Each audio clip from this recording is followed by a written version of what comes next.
নমস্কার, রম্যকল্পমালায় সকল শ্রোতা বন্ধুদের জানাই স্বাগত। আপনাদের সাথে আমি রম্য মাইতি আজ পরিবেশন করছি ছন্দের জাদুকর কবি সত্যেন্দ্রনাথ দত্তের লেখা কবিতা বর্ষা নিমন্ত্রণ। ছবি সংগৃহীত। কবিতা পাঠে আমি রম্য মাইতি। আজকের কবিতা বর্ষা নিমন্ত্রণ।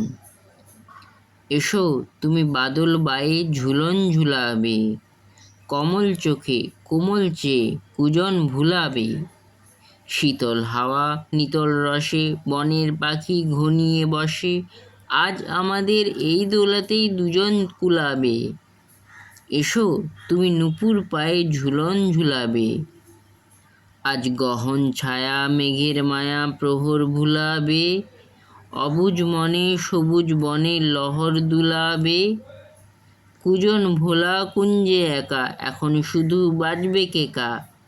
হালকা জলে ঝামর হাওয়া চামর ঢুলাবে, আর গহন ছায়া মোহন মায়া প্রহর ভুলাবে।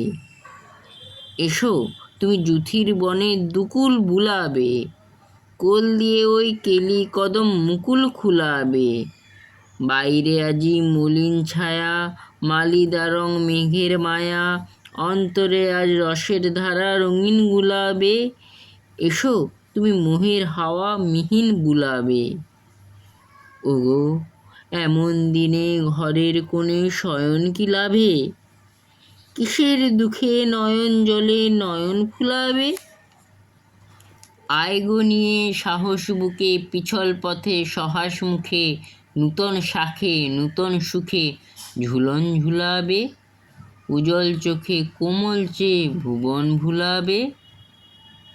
কেমন লাগলো আজকের পরিবেশনা? কমেন্ট বক্সে অবশ্যই লিখে জানান। কবিতাটি ভালো লাগলে লাইক এবং শেয়ার করতে ভুলবেন না। পরবর্তীকালে নিত্য নতুন নানা স্বাদের গল্প কবিতা শুনতে এখনই আমার চ্যানেলটি সাবস্ক্রাইব করে পাশে থাকুন। ধন্যবাদ।